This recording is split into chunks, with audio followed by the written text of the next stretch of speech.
우리 앞뒤적으로 한번 환하게 웃으시면서 인사하실까요? 오늘도 예배에 큰 은혜 받으시기 바랍니다.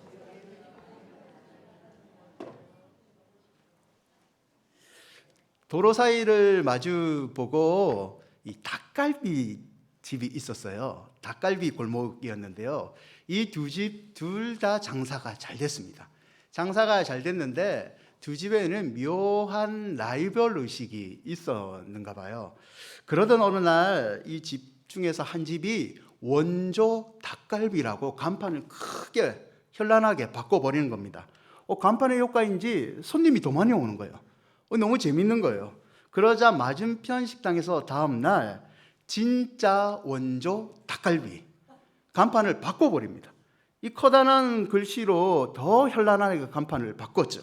두 집 사이에 이렇게 전운이 약간 감돌고 있습니다. 간판을 하루에 몇 번씩 깔면 여러분 비용이 만만치 않잖아요. 근데 비용은 상관없는 거예요. 일단 이기고 봐야겠다라고 생각합니다. 그래서 앞집에서 다시 간판을 바꿉니다. 우리가 진짜 원조 닭갈비. 그러니까 다음날 그 앞집에서 또 간판을 바꿉니다. 원조 특허받은 진짜 닭갈비. 그리고 글씨를 하나 새기죠. 유사 닭갈비 주의하세요. 이러니까 그 앞집에서 더 열받은 겁니다. 간판을 또 바꿔버렸습니다. 돈 상관없어요. 일단 이겨봐야 된다. 원조라고 다 원조냐? 이렇게 간판을 바꿔버린 거예요.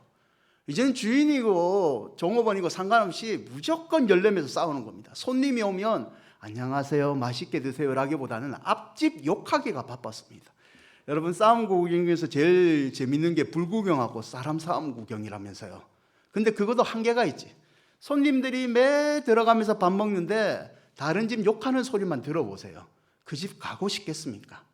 그리고 맨날 이렇게 싸움하는데 그 종업원들 얼굴이 화난 얼굴이겠습니까? 당연히 손님들 떨어지죠. 이 두 집 다 망했습니다. 그 골목 자체가 망해버린 거죠. 여러분, 우리가 잠깐 읽은 이 고린도 전서 3장에 나오는 고린도 교회, 이 고린도 교회에도 이런 싸움이 있었습니다. 파당이 있었는데요. 파당은 네 파로 나눠졌대요. 바울파, 아볼로파, 게바파, 그리스도파. 이 네 가지 파의 유사한 싸움이 고린도 교회에 있었습니다. 바울파는 사도 바울에게 세례를 받은 사람입니다. 세례를 받았다는 것은 사도 바울을 통해서 예수님을 믿은 사람들입니다. 이 사람들은 바울을 통해서 믿고 바울을 통해서 세례를 받았기 때문에 바울을 추종했던 사람들입니다. 게바파는 고린도 전서 8장에서 10장에 나오는 믿음이 약한 사람들이라고 불리는 이런 사람들입니다. 여러분, 믿음이 약하다는 것은 진짜 믿음이 약한 의미도 있지만 고린도에서 믿음이 약하다고 얘기하는 것은 구약의 율법과 전통에 아직도 얽매여 있는 사람들을 일컫는 유대인들입니다. 그래서 그들은 구약 성경에서 말하는 대로 고기를 먹지 않습니다. 고기를 먹지 않고 주로 채소를 먹습니다. 그렇기 때문에 율법을 철저하게 지키기 때문에 이방 제사에 차려진 음식, 이 음식들이 그때는 고기가 귀하잖아요. 시장에 나와요. 제사에 남은 음식들이 시장에 고기를 불리면 사람들이 사 먹어요. 근데 이 사람들은 율법이 금하기 때문에 이 이방 제사에 바친 음식은 절대 먹지 말아야 된다고 주장을 합니다. 사도 바울은요, 구약의 율법은 예수 그리스도로 다 완성됐다고 말하는 사람입니다. 완성됐고 사도 바울은 이방인, 유대인이 아닌 사람들에게 복음을 전하는 사람들이에요. 이방인들은 예수 그리스도로 개종을 했는데 이 사람들이 걸리는 게 뭐냐면 이방 제사에 나온 음식, 이 음식을 먹어야 되는지 말아야 되는지 늘 갈등이 있는 사람들이에요. 이런 사람들에게 사도 바울은 평소에 뭐라고 주장하냐면 그건 다 하나님이 주신 창조물이고 하나님이 주신 것 때문에 먹어도 된다, 자유함을 가져라 라고 얘기를 합니다. 바울이 이런 말을 하니까 당연히 게바파에 속한 사람들은 사도 바울을 좋아했을까요? 싫어했을까요? 싫어하죠. 싫어합니다. 그들은 사도 바울은 정통 사도가 아니라고 얘기를 합니다. 세 번째 파는 아볼로입니다. 아볼로는 성경 지식이 탁월하고요, 수사학, 말하는 것, 말을 잘하는 사람이었습니다. 특히 고린도에 그리스 문화를 쫓는 지식인들이 많았는데요, 이 사람들은 수사학에 능통한 아볼로를 너무 좋아했습니다. 성경 지식 탁월하죠. 설교 탁월하게 잘합니다. 여러분, 사도 바울은요, 성경 지식은 탁월한데 사도 바울의 약점이 뭐냐면 말을 잘 못합니다. 그래서 이 고린도 교회 그리스도인들은 사도 바울이 적은 이 설교나 글은 되게 좋아하지만 말로 하는 거는 별로 좋아하지 않습니다. 그래서 그들은 아볼로가 최고라고 얘기를 합니다. 마지막 파는 그리스도파입니다. 이들은 바울, 베드로, 아볼로, 우리는 그 사람들 따르지 않는다. 사람 아니냐? 우리는 그리스도를 따르는 그리스도파이다라고 얘기를 합니다. 언뜻 보기에는 진짜 너무 좋아요. 그리스도를 따르는 것. 그러나 내면을 살펴보면 이들은 자기들만 그리스도를 잘 믿고 지도자들은 다 틀렸다고 말합니다. 그리고 우리는 지도자들 상관없이 하나님과 직접 교통을 하는 영파입니다. 영파. 사랑하는 여러분, 이렇게 고린도 교회는 파당으로 분쟁이 있는 교회였어요. 그런데 사도 바울이 이 고린도 교회 파당의 문제의 원인을 분석하고 그리고 해결점을 제시해 줍니다. 그게 오늘 설교에서 잠깐 우리가 교훈받을 내용인데요. 그 원인이, 파당의 원인이 뭐냐면 3절 말씀인데요. 우리 3절 말씀을 함께 읽겠습니다. 너희는 아직도 육신에 속한 자로다. 너희 가운데 시기와 분쟁이 있으니 어찌 육신에 속하여 사람을 따라 행함이 아니리요. 바울은 파당이 육신에 속하여 사람을 따라 행하기 때문이라고 한마디로 정의해 버립니다. 여러분, 악한 생각 가운데 첫째로 생기는 생각이 뭐냐면 시기입니다. 시기. 이 단어는, 시기는 원어적으로 보면 맹렬한 질투의 감정이라는 뜻이 있어요. 맹렬한 질투의 감정. 그리고 당파심은 의도적으로 드러난 악이라는 말을 담고 있죠. 이것으로 말미암아 생기는 분쟁은 문자적으로 따로 서는 것을 의미하죠. 뉴욕 5번가에 이 까르띠에 매장이 있었대요.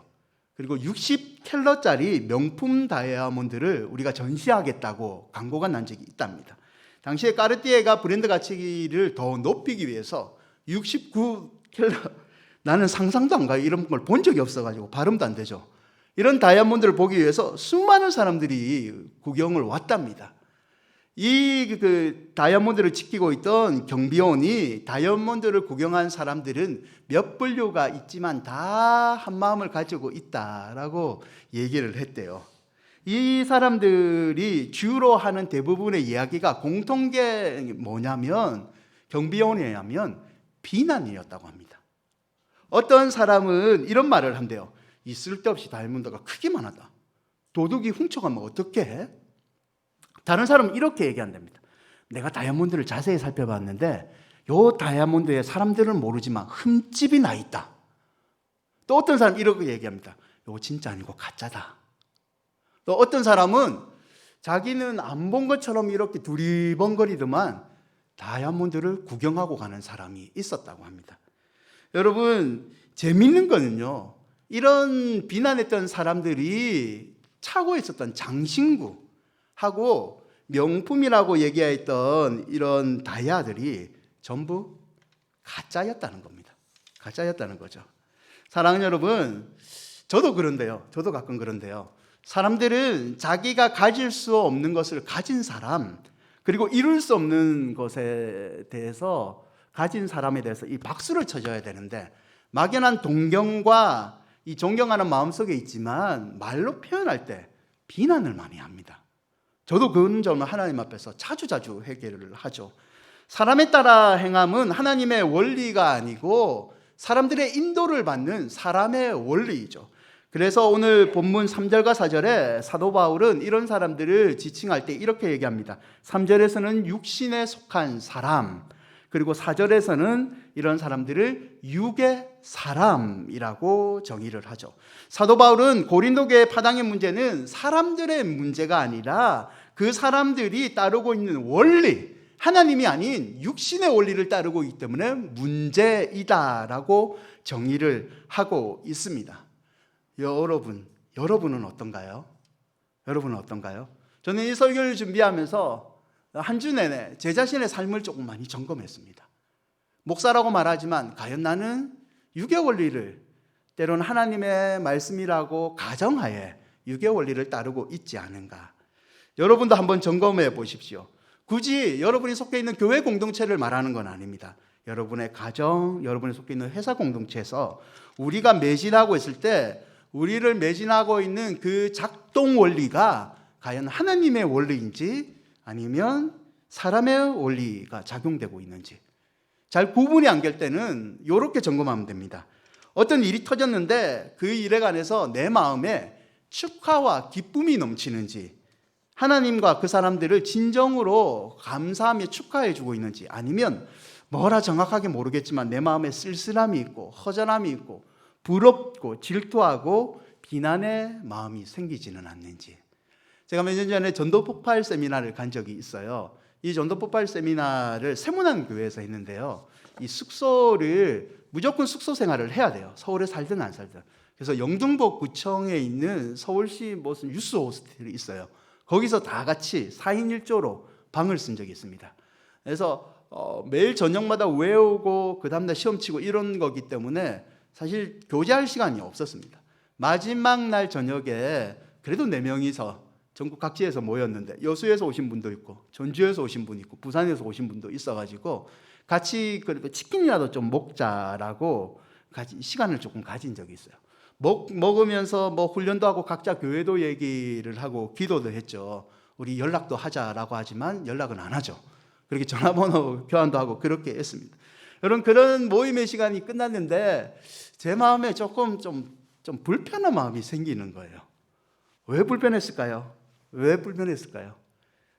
계속 생각해보니까 이 불편함이 왠지 모를 민망함과 부끄러움이었습니다. 내가 공짜로 혹시 먹어서 그래 불편했을까요? 저 돈 냈습니다. 정당하게 돈도 냈고 통닭을 내가 너무 많이 먹어서 그것도 아닙니다. 생각보다 잘 먹지 않습니다.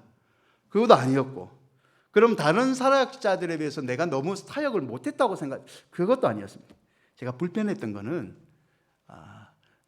제가 그때 속했던 교회가 한성교회거든요. 한성교회를 자랑을 너무 많이 하는 겁니다. 뭐 자랑을 할 수도 있죠. 그분들이 궁금했으니까.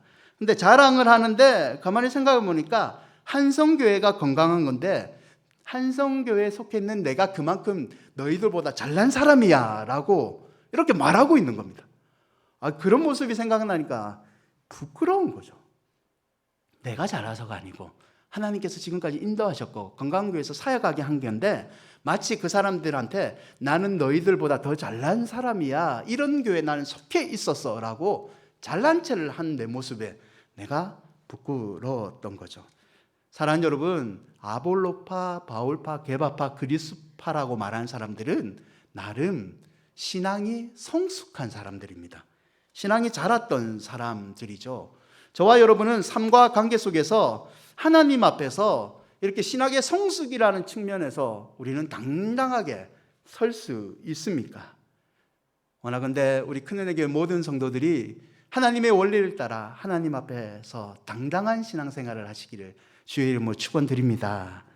여러분, 이런 문제를 분석한 사도 바울은 이제 해결점을 제시합니다. 바울이 제시한 해결점은 고린도전서 3장 22절과 23절에 있는데요. 우리 22절과 23절 함께 읽겠습니다. 바울이나 아볼로나 게바나 세계나 생명이나 사망이나 지금 것이나 장래 것이나 다 너희의 것이요 너희는 그리스도의 것이요 그리스도는 하나님의 것이니라. 아멘.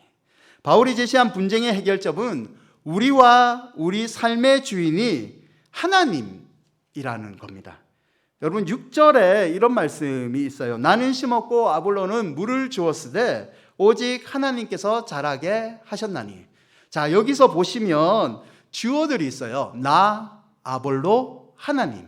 그리고 동사도 있죠. 심었고 주었으되 자라나게 하시되. 여러분, 근데 가만히 생각해 보면 심었고 물을 주어도 자라지 않으면 다 소용이 없는 거죠. 제일 중요한 것은 자라게 하는 거죠. 여러분, 이걸 또 나눠보면 먼저 나에 해당되는 것은 바울이 하는 겁니다. 사도 바울. 사도 바울이 심었던 일을 했던 건데요. 이 심었고로 번역된 원어는 에피투사라는 말인데 심다라는 뜻을 가진 피페오라는 단어의 부정과거형입니다. 부정과거, 옛날에 이렇게 심었다. 요 말을 유추해 보면 고린도 교회에 사도 바울이 최초로 복음을 전한 전도자였던 것 같습니다. 아볼로는 물을 주었을 때의 역할을 했어요. 이거는 아볼로는 바울보다 뒤에 나중에 들어왔지만 복음을 전했지만 특히 교회를 세우는 이 양육 사역을 아볼로는 했다, 과거에 했었다라는 의미가 있습니다. 바울과 아볼로가 심고 물을 주었을 때 자라게 하는 것은 하나님이죠. 하나님. 여기서 자라게 하셨다라고 번역된 것은 에국산이라는 단어인데요, 느리다, 증가하다 뜻을 가졌는데 요거는 아옥사노라는 단어의 미완료형입니다. 여러분, 앞선 단어가 부정과거형, 옛날에 심었다 그리고 자라게 물을 주었다, 끝난 겁니다. 근데 요 단어는 재밌는 거는 미완료형으로 지금도 계속 반복되고 있다는 겁니다. 즉, 앞에 단어들은 기억하지 마시고, 즉 자라게 나는 하나님의 사역은 지금도 계속해서 일어나고 있다는 뜻입니다. 사도 바울은 이런 단어들을 사용함으로 자신과 아볼로가 했던 사역은, 복음의 사역은 그냥 한순간에 끝나는 사역이지만 이 모든 사역을 자라게 하시는 하나님의 사역은 지금도 계속되어 있고 영원히 계속되어 있다라고 얘기합니다. 그럼으로써 나와 아볼로는 아무 존재도 아니고 하나님만이 우리 복음의 중심이고 절대자이시다를 강조하고 있습니다. 사랑하는 여러분, 바울은 인간의 원리에 따라 싸움을 했던 고린도 교회에 답을 제시하고 있는데요, 그 답은 하나님이 주인이라는 답입니다. 우리는 하나님을 주인으로 여러분 모시는 삶을 살고 있습니까? 아니면 우리가 우리 스스로의 주인으로 여전히 살고 있지 않습니까? 우리는 앞서간 사람, 실력이라 부리는 성공이 우리 삶의 주인이 되고 있지는 않습니까? 섹스피어의 겨울 이야기하는 희곡에 보면 이런 재밌는 말이 있어요. 영은 아무것도 아니지만 1과 합하면 10도 되고 100도 되고 그 이상도 된다. 영은 아무것도 아니지만 1과 합하면 10도 되고 100도 되고 그 이상도 되죠. 근데 이 말씀에 영을 우리 자신, 사람을이라고 해보고 여러분, 이를 하나님에 비유해 보십시오. 영은 아무리 많이 모여도 결국 영입니다. 사람은 아무리 힘이 있고 돈이 있어도 아무리 그래봤자 사람은 영입니다. 아무것도 아닙니다.